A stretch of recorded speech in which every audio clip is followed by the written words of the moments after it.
Hi, I'm Raf of Retailgate. We are in the business of putting the AI in retail. I'd like to talk to you about what we refer to as the retail revolution. Particularly, let's look at the power of artificial intelligence in shaping in-store customer experience. Now, when we think of experience, what usually comes to mind? I'd like to think of experience through the lens of our mother language, our mother tongue, Filipino. And as we know, in Filipino, experience is karanasan. Now, what's very interesting about the word karanasan is that we can actually cut this in two parts, kara and nasan. Now, as we know in Filipino, nasan means where, but very interestingly, when we think of kara, kara is actually a Latin or an Italian word that means beloved. So when we think of customer experience in this context, we can say that customer experience should be the experiences where customers feel beloved. Now, the question then becomes, how can our stores in retail be places where customers feel beloved? And this is what we believe is actually very central to what we refer to as the retail revolution. Because love is what really shapes that customer experience. The love of our retail stores, our retailers, for their shoppers, and the love of the shoppers for the retailers. Now, to go through this journey on understanding this revolution, allow me to take you on a journey of first understanding what AI really is. And from there, let's look into how AI is being experienced in this day and age. And finally, let's look at AI and customer experience. Now, first and foremost, what is AI really?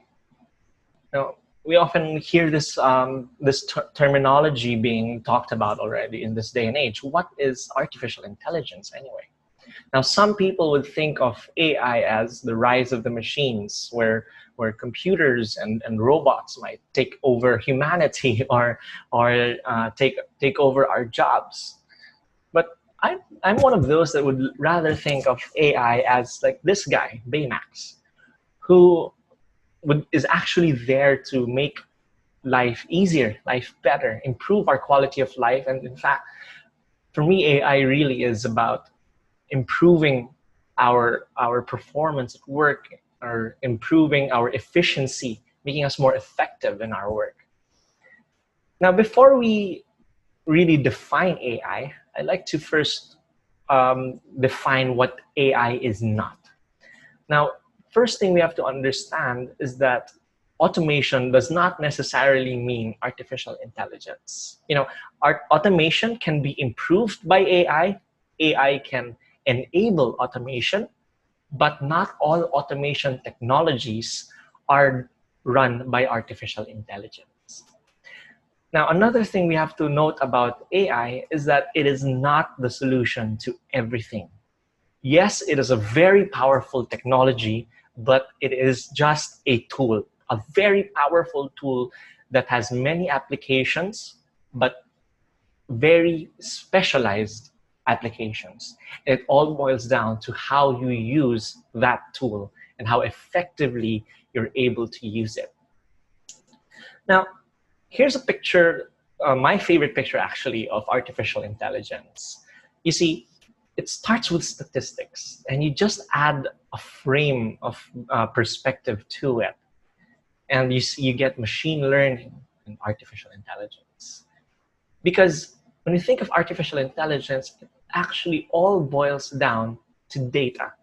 We've heard people saying that data is the new fuel, the new oil. So, but then you might wonder, what does data fuel in the first place?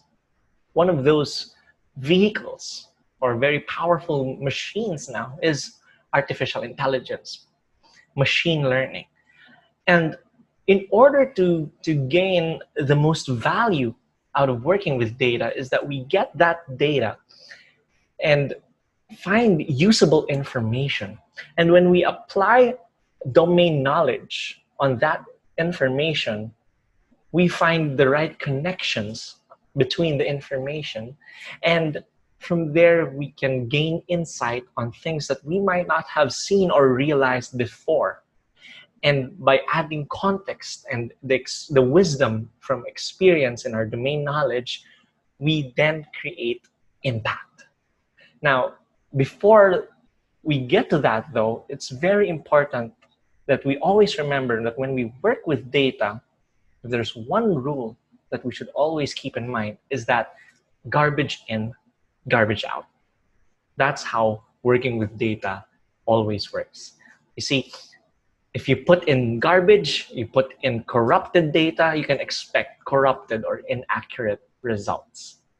And that's why it's no surprise that we often hear people saying that for AI to change business or to change our way of life, it needs to be fueled with quality data. Now, another thing we have to look into when we define AI is that when we look into this pyramid from big data going up to artificial intelligence, when we think of AI in this day and age, it's actually synonymous to machine learning. So when every single thing experience that we're seeing in terms of artificial intelligence, that's actually machine learning. Now, is there another level above machine learning, a higher level to it towards artificial intelligence? That might be a deep learning, as you may have already heard. And is that already the true artificial intelligence? Well, that's a matter of debate for the experts in the technical side of it. Now, but more importantly for us today, we have to ask, how is AI used in our daily experiences?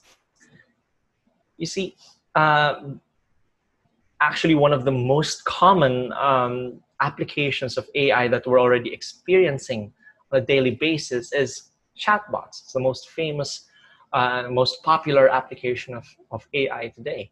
And the most popular ones that we've already seen are the likes of Siri, Google Assistant, and Bixby or Alexa. And another way we're actually experiencing AI in our day-to-day lives, especially now while we're all in lockdown, is the likes of those with Netflix and in Spotify, where we often get suggestions of what you might want to watch next or what music you might want to listen to. And that's because there's an AI working behind the scenes that's actually learning from the content that we are already consuming, the content that we are already listening to or watching. They're actually learning what is it that we really want, what really captures our interests. And that's what they bring to us. What do you really want based on what we understand from their history of views and listening? And that's the same principle behind what we're experiencing in e-commerce. You know, you might have experienced visiting an e-commerce website or searching for a certain product. And then when you leave that page, you suddenly start seeing banner ads, side ads about that same specific product that you might have looked at just 2 days ago. And that's what we're seeing being applied by Google ads and Facebook ads. And it doesn't end with what we search. In fact, in my experience before, we had an encounter where we were having a verbal discussion.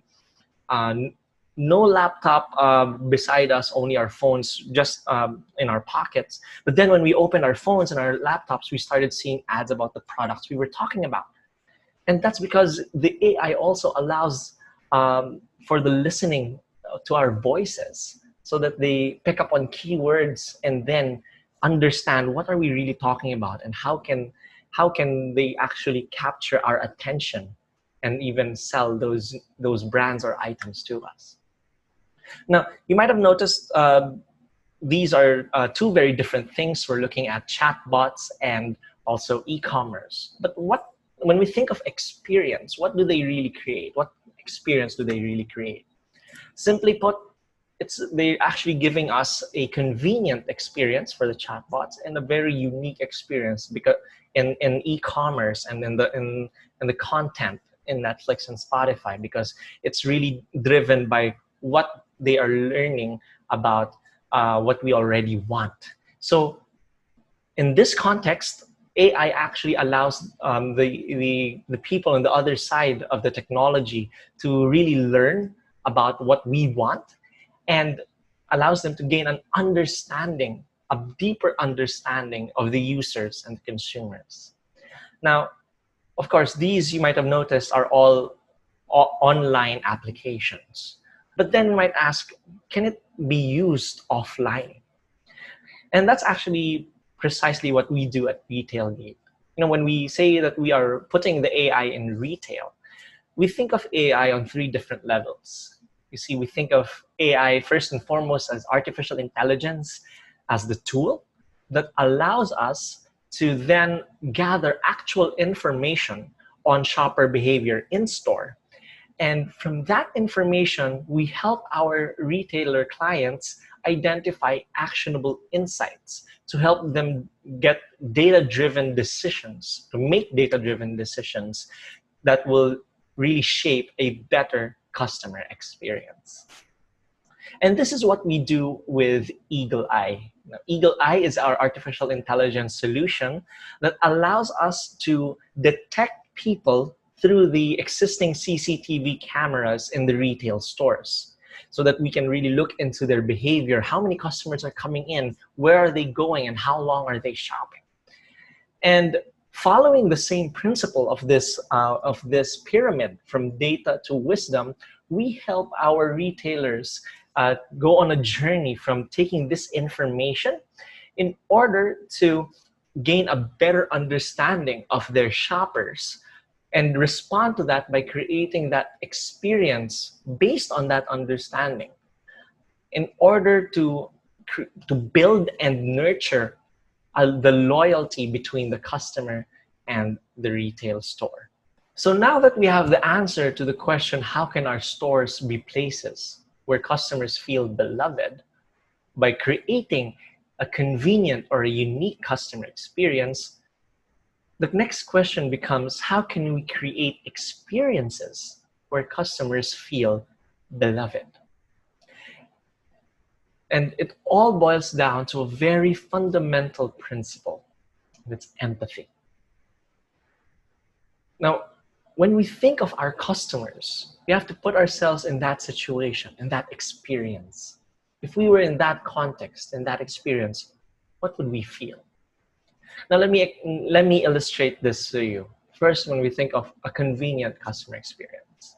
So as you would see here, this was actually an execution that we did for a convenience store. And very interestingly, with this 1 week data, we found that the conversion, or the percent of shoppers that made a purchase out of the total visitors that the store got, we found that the conversion dropped on these 2 days, Sunday and Tuesday. And then we asked, why did the conversion drop on these 2 days? And when we looked closely into the data, we realized that on these same days that the conversion dropped, these were the same days that they reduced their staff. And we found this to be rather ironic, because on these same days where they reduced the staff, they actually had more shoppers coming in. And then we looked further. Why did they reduce their staff in the first place? And that's when we realized that they were following the trend in their historical peso sales data, wherein they found that on Sundays and Tuesdays, the sales were typically less than the sales in the preceding days, without realizing that they were actually having a double whammy effect, a double whammy impact, because they were already having more shoppers coming in. They reduced their staff, therefore having a lot of inefficiency in the store, and therefore really having an impact on that experience that should have been convenient, because people, with that inefficiency, people had to stay in line longer and they were being impatient. And with that, they had more fallouts, people going out of line because of the inconvenience of having to wait too long, simply because there was a reduction in the staff on those days. Now, when we look through a unique experience, we could look at this example when we did an execution for a trade show. And very interestingly, we found that there were two common themes for areas that had high traffic. First, we saw high traffic among the areas or the booths that featured new technologies. And the second theme where we found the most traffic, where people were most concentrated, was actually in this area right here, the retail learning lab in this trade show, where there were people giving pocket talks on new things about retail. And when we look at this now, we think of what technologies and learning have in common is that they actually both offer something new to the people in this trade show. And that's essentially what a unique experience is. And this actually reminds me of one of the things that I really learned from my good friend and mentor, Stuart Jamieson, where he said, a unique experience is in itself a self-reward. And when we tie this back to how our customers can feel beloved in our stores, we then must ask, how does this tie into the shopper journey? Now, when we look into the typical journey of shoppers today, we see actually that the shoppers would first typically search online, and then they would enter the store, browse for the item that they might want to buy, they try the products, and then they line up, and then finally buy the products. Now, when we look at this journey from searching to finally buying the products, very interestingly, data is only captured on the extreme ends. When we search online, when we Google that item, and when we finally buy. However, the steps in between, when we enter, browse, try, and line up, this is actually what we refer to as the blind side, because there's no data being captured in this part of the shopper journey. But the crucial thing about this part of the journey is that this is where customer experience comes into play. This is where the experience of the shopper in store influences their tendency or their propensity to make that purchase. And in order to influence this customer experience or to shape this customer experience, there are a few levers that retailers can actually look into and leverage on to create that experience that will drive that purchase. It's simply staffing, layout, merchandising, and the promos. Now, what's very interesting about these four levers that shape the customer experience in the retail store is that we can actually align them with the concept of the behavior model or the principles of the behavior model. And we see this as our staff in the stores can help improve the motivation of shoppers to make that purchase, whereas the layout and merchandising in our store improves the ability of our shoppers to find what they're looking for.